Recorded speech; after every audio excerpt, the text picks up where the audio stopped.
When I tell you we got lucky, we got lucky. I am not happy with this win in terms of the performance. Of course, I'm happy about the 3 points, but the way we played was absolutely diabolical.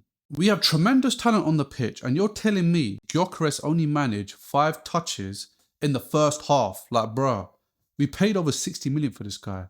Give him service. He's not receiving no service. As a result, 5 touches in the first half. What a game. But not for good reasons, for bad reasons. But before I go any further, I appreciate you all, and because you're all amazing people, you're going to do what amazing people do and hit the subscribe button and hit the like button. Let's push this into the algorithm, because I don't give biased opinions. I'm very unbiased. But the man of the match for me is not Bukayo Saka. It's actually somebody from the Wolves bench. It's Andre. Andre, baller. Yeah? That guy, he was anchoring that midfield and he was making it very tough for us. But let me get into some issues we have. So, when a player comes back from injury, another player leaves. Ben White's injured. Another person to the injury list.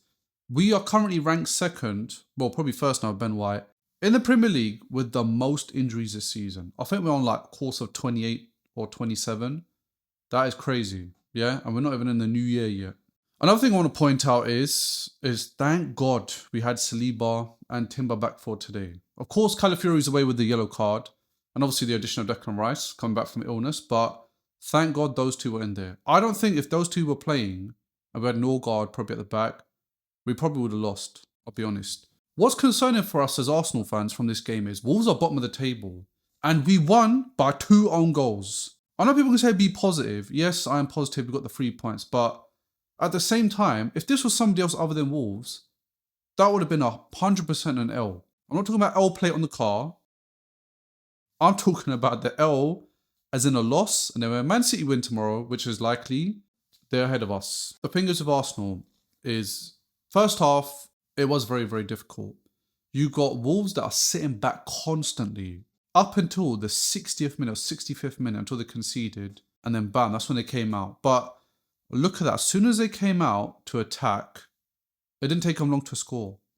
But with us, we're attacking the whole game, and look how long it took us to score. And we went defensive and they managed to score. That's what's crazy. And defensively, we're better than them. It's our 3rd goal we've conceded at home. And in that fashion, it was mad. Like, Hincapié, playing great. I like him as a player. I hope he stays at Arsenal long term.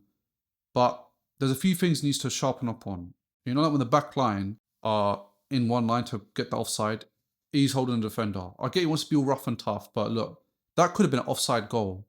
Or you could have pushed the defender away a little bit, so you're in line with your own defensive line, but he's so far back. Skelly, surprisingly, when he came on, he actually looked quite bright. Like, came on, did some few runs, did some good passing. Of course, he almost got caught out a few times, and Capier there was there, to rescue him. But yeah, just want to talk about the goals now. So Saka's goal, I knew that, because this game was so defensive, it's going to take like a crazy goal, some weird goal to go in for us to get the lead. And it was. It was like tipped by the keeper, hit the post, hit the goalkeeper, went in. A weird goal. It's like a FIFA goal almost. So I was alright with it. I was like, you know what? A goal's a goal. Fair enough.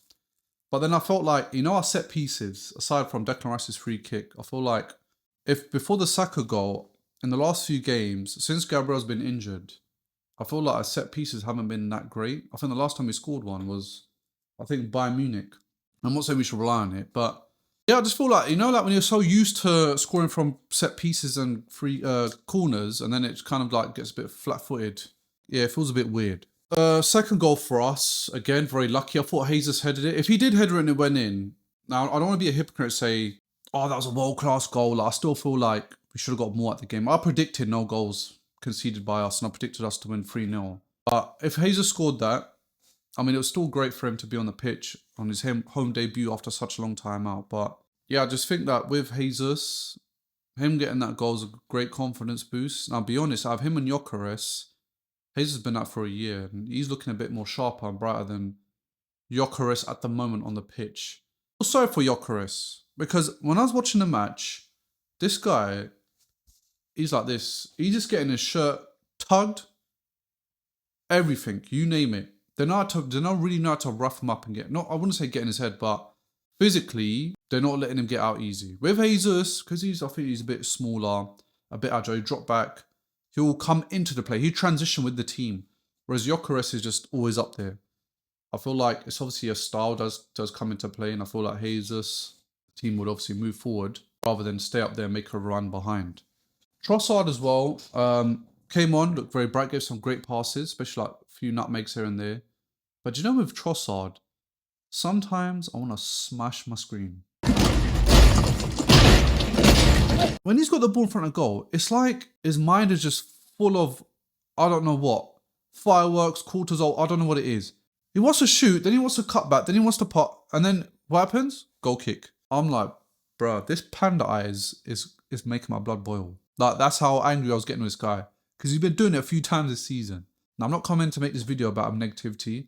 We got the 3 points. So we're 5 points clear of Man City currently, as this video is being made. Let's make sure it's the same tomorrow. Crystal Palace at home, very hard team to beat.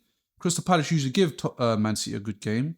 So I'm hoping they get the dub, or at least a draw. So yeah, let me know your thoughts in the comments below about the game today. Let me know how you felt about our struggles and maybe how you see the future going this season. I'm still hopeful that we can walk away with something at the end of the season. But these types of games, they will come, of course. So I will own that, and I will accept that these types of games will happen. Even against oppositions you expect to beat. But I feel like with what we have on the bench and on the pitch, you know, being saved by the opposing team, by them scoring, it's not a good sign, especially this time of the year. Because this is where our problems usually start. But yeah, let me know your thoughts in the comments below. Don't forget to subscribe, hit the like button, and I'll see you next time.